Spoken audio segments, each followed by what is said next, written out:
3 million Turks who live in Germany have been upset. And they have been concerned. What would you say on this? And secondly, when it comes to freedom of the press, for accredited press members, their accreditations were cancelled out on the pretext of security of the summit and of Germany. In terms of press freedom, of course, that really made us upset. We wish they could also be a part of our team here. PKK, FETÖ, DHKPC members who have fled Turkey, they are comfortably living in Turkey and they are financially supported by German foundations. How would you elaborate on this? Your speech, you said that was a political suicide. Now, terrorist organizations are sheltered here easily. Germany is, do you think that means Germany is welcoming terrorist organizations? In fact, the question which was asked to me just before you, actually you just answered this question in a way. Why? Because press members in Turkey, in Germany, I'm sorry, in Germany some press members could not be accredited and they were not allowed to follow the G20 summit. So that is the kind of understanding and mindset that needs to be eliminated. That's one. Currently, we have Turkish people, 3 million of them, living here in Germany. And on the occasion of this visit to Germany, I had wished to conduct a meeting with them in a closed venue. The German administration, including different states of Germany, did not let me conduct that gathering, that meeting. They could not tolerate that. Now, I wonder what kind of an understanding of freedom that is linked to. If we live in a world of freedoms, liberties, think of the fact that 52% of the people in Turkey voted for me. That's how I became the president of my country. So this president is not allowed to speak in a room in Germany. I'm sorry, but those people who don't allow me to do this cannot possibly be talking about liberties. Now, this is what I referred to when I talked about, quote-unquote, a political suicide. This will act like a boomerang. Potentially, it may hit them back. In fact, now, forget about a meeting. When it comes to a teleconference, me getting connected through a teleconference to a meeting which was being held here, which would have allowed me to talk to Turkish people, they could not tolerate that. But the bandits of a terrorist organization who are on the mountains, they did allow those terrorist organization members to get connected. This is something we should all know. So looking at this from a perspective of freedoms, members of PKK terrorist organization, the leader of this terrorist organization, they were allowed to conduct a parade and they were protected by the police. Their parade was protected and safeguarded by the police. This was allowed. And other people, other legitimate associations of ours who wanted to enjoy the same right of association, they were not allowed. In Turkey, though, almost more than for 20 days now, the leader of the main opposition party in Turkey has been conducting a pseudo-justice walk. It still continues. Now, that is a pseudo-justice walk. Within their own political party, they don't let other people be nominated to become the leader of their own political party. This is ridiculous, but we will overcome these problems. Yes. Let me go around the room.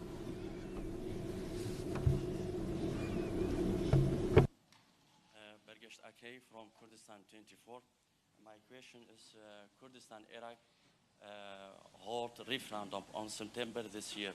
What will your position on the result of referendum?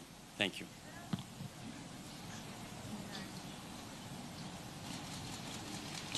Doğrusu Now, in fact, when it comes to the referendum, as far as Iraq's territoriality is concerned, I don't think the referendum is the right thing to do. Territorial integrity. That is problematic as a step. I discussed this with my dear friend Barzani through our foreign service. We said this is not the right path to go on, because in the future it would be potentially difficult for you to pay for this, to pay for the cost of this. Now, in fact, as we speak, I don't know where they stand. I hope before the referendum is conducted, they will give up on this idea. But the thing is, they have been resisting on this. They have been insisting on this. I think that will cause them to lose, because for us, the unity and integrity of Iraq is really important. Why don't we turn to this side? Engin Baş from Hamburg. I'm from a radio here. Elbphilharmonie. What did you think about Elbphilharmonie? Elbphilharmonie, the concert hall. What did you think about the concert hall? I was going to ask you. I wasn't there. I watched it on TV though. Looks like a very good project though. The events in Hamburg and people built a connection between events here in Hamburg and the Gezi events in Istanbul. Were you aware of the events here in Hamburg? Yes, of course, I watched them on TV. What did you think about the attitude of the police? The police did their best, of course. But the thing is, in terms of strategy or tactic, how accurate it was is another issue. We are not the political administrators here, and the police force here is not administered by us. Every country, of course, has their own strategies to combat such issues. They have their own tactics. Such strategy or tactics of any given country is organized and identified by their own interior ministries and security forces. That's something we cannot interfere with. I'm sorry, I cannot hear the question. What do you think about this? I'm sorry, I couldn't hear the first part of the question because the gentleman was not using a microphone. Now, the right language must first be used. Is it suitable for you to ask this question using a slang word?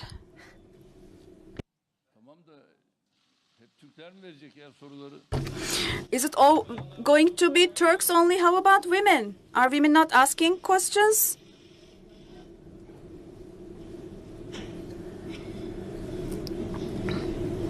Speak in English, please. For the translation, thank you.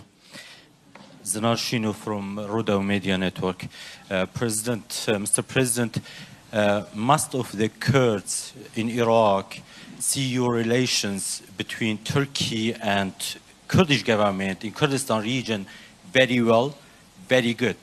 But Kurds in Syria right now afraid that your relations with the Kurds in Syria should be better than right now, especially the current clash at the border between Turkey and Afrin. How would be your relation with the Kurds in Syria? Thank you.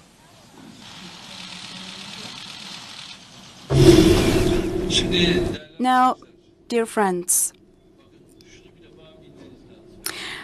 first of all, you should know the following. Our policy is not based on tribalism, and it's not based on racism either. We always center our attitude on the human. But when it comes to our borders, if there are certain creations that threat us, then vis-a-vis such threats, we will do what is needed to be done.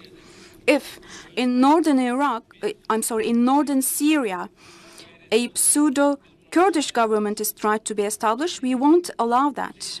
In fact, in north of Syria, such an attempt was conducted and we stopped it. In the future, likewise, we would never allow that.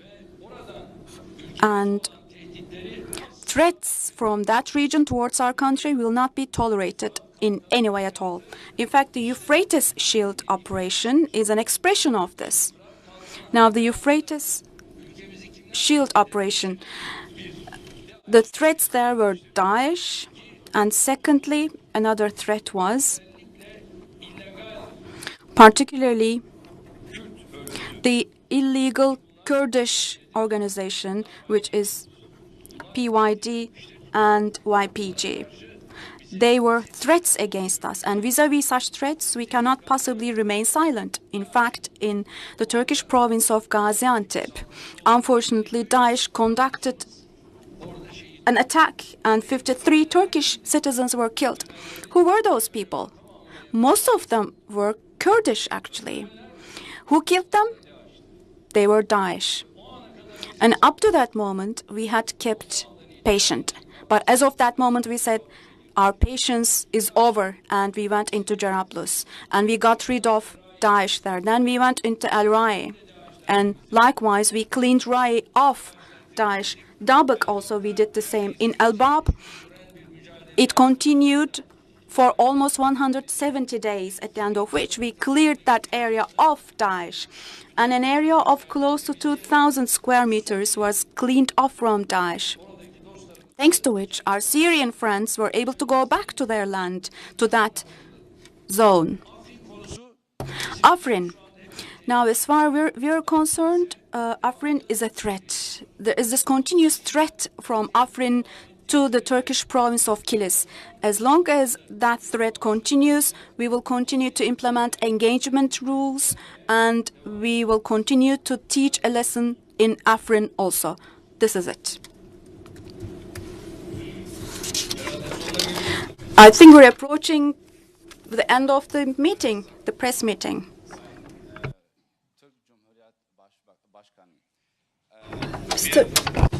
Mr. President, there is a hot question, a hot issue. Kurds want a government in the Middle East. And the President Barzani says, I want a state for Kurds. And the Turkish state, the Turkish government, why is it not supporting it? I have two questions. When will Demirtas and HDP deputies will be released? As I understand, you want Iraq to be separated, to be divided. We can't allow for Iraq to be divided. If there is a division in Iraq, on the one hand, Turkmens will be involved, then Arabs will come in. And after that, the entirety of Iraq will be put into pieces. Do you want Iraq to be put into pieces? We would not want that. Iraq, if it preserves its integrity, it will remain strong. And there is also a religious denomination-related aspect to it, a sectarian aspect to it. Hashti Shabi is looking for a place. There are Shiites, there are Sunnis, and in line with all this, such a division, would we allow for it? Our genuine will is the following. Up to now, Mr. Barzani and his work has always been supported by us mostly, and our support currently continues. So what we're saying is never advocate for a division, because when it comes to fragmentation, there is never a good deed coming out of fragmentation. Union is essential. Don't break into pieces. This is what we're saying. This is something I've always told Mr. Barzani. And this is something I have always also said to other authorities visiting us. Coming to your other question. Now, first of all, terrorists. We don't have the power, the authority to release terrorists from prisons. Turkey is a state of law. The person that you mentioned is a terrorist. And he's such a terrorist that all of my Kurdish sisters and brothers were guided into streets first. And then 53 of my Kurdish brothers and sisters were killed by other Kurds. This is what he solicited. This is only one of his offenses, and he has many other similar offenses that he committed. PKK, YPG, PYD is behind us, he says. He challenges us. Now, this is something before Turkish courts, and whatever the Turkish courts decide on or adjudicate on, we will have to respect. The last question, please.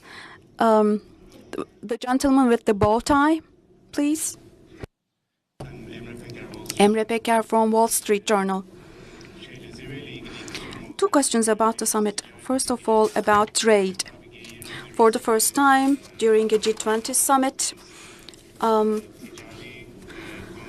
trade-related imbalances and struggle against such balances has for the first time been mentioned in a G20 declaration. What do you think about this? When it